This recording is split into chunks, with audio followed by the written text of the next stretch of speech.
Today I'm going to recap Oklahoma's 37-27 win against Iowa State, and all that's coming up after the bumper. What do you mean you don't subscribe to my son's YouTube channel? Mama, no! Just snap the damn ball, RJ. What's up, kinfolk? It's RJ Young. I am not on a step mill. Consider hitting the like and subscribe button because I upload a video every single day. It's always OU related, college football related, sports related. We have a good time. So first, positives. Positives. Kyler Murray, he's a G. Second straight 300-yard passing performance. He's a Heisman contender. Kyler Murray is solidly 1-2 with Will Grier at the top of the Heisman balloting after this game. He was 21 of 29 for 348 yards with 3 TDs. And if not for Kyler Murray, this game really falls apart. Oklahoma's 519 yards of offense means diddly squat, which I'll get to in a minute. But again, positives. Marquise Brown ended the game with 191 yards receiving on 9 catches, took 175 yards to the house. 9 receivers got involved in the passing game. Miles Tees had his first catch be a TD. Positives. You got solid production out of Trey Sermon, who after an abysmal performance last week just had 13 yards rushing, carried the ball 13 times for 74 yards. It's not Rodney Anderson production, but it will do because Kyler Murray is the quarterback. Again, positives. Kenneth Murray Jr., Justin Broyles, both had 10 tackles. Both were in on a lot of plays. But now this felt like a flashback to Iowa State last year. It felt like a mix between Baylor and Iowa State, where you got this team that is moving the football on you. But you know what? Maybe y'all are right. Doesn't have anything to do with defensive play calling. Zeb Nolan, he's just that good. He's just rotting at Iowa State as the backup quarterback because he went 25 of 36 for 360 yards with 2 TDs, and his pick ended the game. Hey man, that's just the kind of talent they got at Iowa State now. They got quarterbacks. Their backups, just like last year with Kyle Kemp, their backups can just play some football. Never mind that Iowa State has only beaten Oklahoma 1 time in 30 years, or that the same team managed to put up just 3 points against Iowa in its first game of the season last week. Iowa State just got it clicking on all cylinders. That's why they scored 27 points against Mike Stoops' defense. And you know what? Those weren't missed tackles. It's not sloppy play. That's just Iowa State's offense. They're just that good, man. They make everybody miss. David Montgomery's a truck. You can't handle him. Hakeem Butler, that is your Biletnikoff Award winner. He had 5 catches for 174 yards, averaged 34.8 yards per catch, had 2 TDs. And you know what? He's probably going to do that against everybody he plays, even though he didn't do anything close to that against Iowa last week. But Iowa State's just that good. Iowa State, college football playoff contender, man. Sure, they lost the game. And again, it was to an Iowa team that is suspect. And the same quarterback that started against Oklahoma, who went 4 of 10 for 43 yards against Iowa, goes for more than 350. Just shreds the secondary. And you know what? You're probably right. It's not Mike Stoops' scheme. It's got nothing to do with Mike Stoops' scheme. Players got to make plays. Players got to make tackles. Never mind the defensive coordinator's first responsibility is to teach his players how to tackle and make sure that their assignment sound and run a scheme where everybody knows what they're supposed to do and how they're supposed to do it. Never mind that when a player isn't playing up to par, that it traditionally is the defensive coordinator who gets to say, hey, pull that guy off the field. Maybe he shouldn't be playing football right now. Again, Hakeem Butler, he's a problem. I was saying that he was going to be a problem all last week. He's 6'6", he's 225. That's a lot for Parnell Motley, Trey Norwood, and Trey Brown to cover. Never mind that Khalil Houghton had him dead to rights a few times. Just you making plays. That's what you do. You make plays. All right, now that I'm done with my sarcasm, I'm just going to say that if Oklahoma has this kind of a problem with David Montgomery, who I know a lot of people feel is a great back, that he's the best back in the Big 12, I don't buy that. I think Justice Hill is the best back still playing in the Big 12 after Rodney Anderson. That's where my question comes from.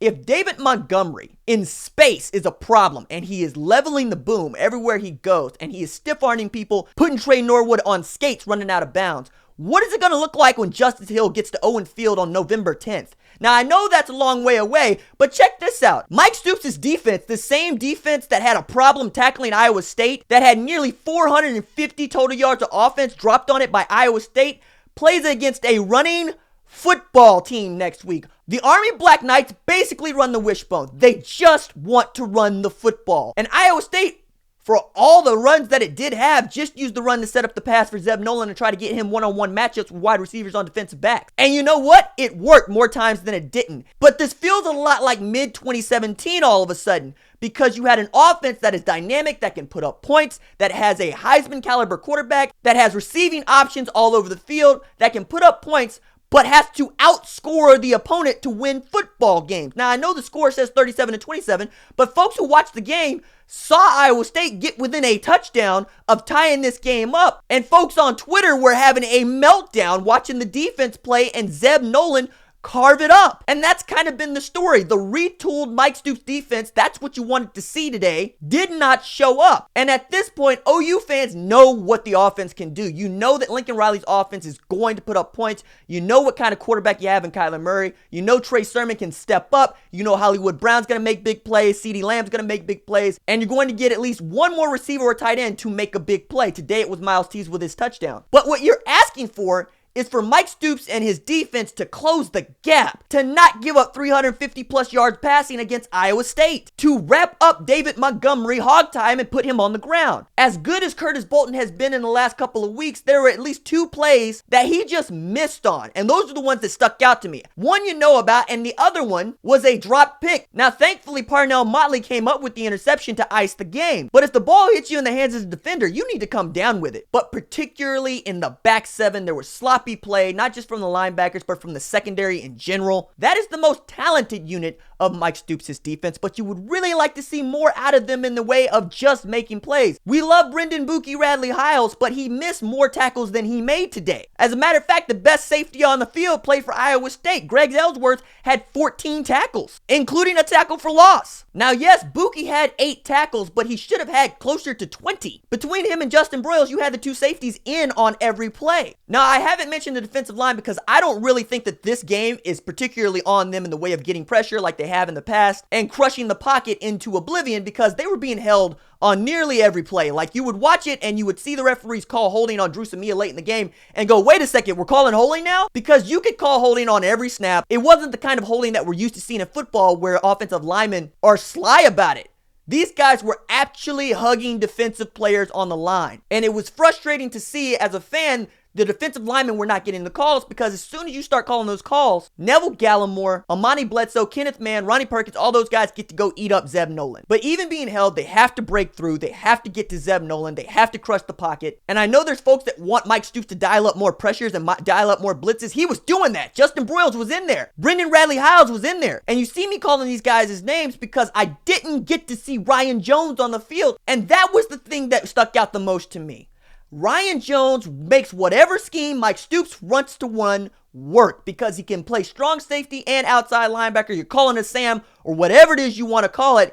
He's making that defense go because he's not a liability in coverage, because he's a capable blitzer, and because he can wrap people up and put them on the ground. That is the thing to watch for. When Ryan Jones was not on the field, which was most of today, you could see what the defense looked like. He was on the field against UCLA. He was on the field against Florida Atlantic. And what does it say that you didn't really get to see much of Caleb Kelly at all? I thought it was telling that when Curtis Bolton left the field with an apparent injury, Brian Meade was the guy that got the call, and not Caleb Kelly, who we've all been led to believe is still fighting for that starting position behind Curtis Bolton. It's just Curtis Bolton has been outplaying Caleb Kelly, and now we see perhaps it's Brian Meade that's been outplaying Caleb Kelly as well. Now, I also thought Iowa State did Oklahoma a favor in giving this short field position because they didn't want to kick to Trey Brown. That's another way that Beamer ball was apparent to me. When you got guys like Matt Campbell saying, we'll just concede the field position so that guys like Trey Brown don't torch us on the kick return, that's Beamer ball having an effect. And I think those are points on the board that you can attribute to Shane Beamer because of the short field position given to Kyler Murray, who again did his David Copperfield thing in one act where he should have been sacked. There was a late hit when he was sacked, but there are a few times where the play broke down or where there was just good coverage and Kyler Murray turned nothing into something. There was also an underrated play made by Trey Sermon where they had a halfback throwback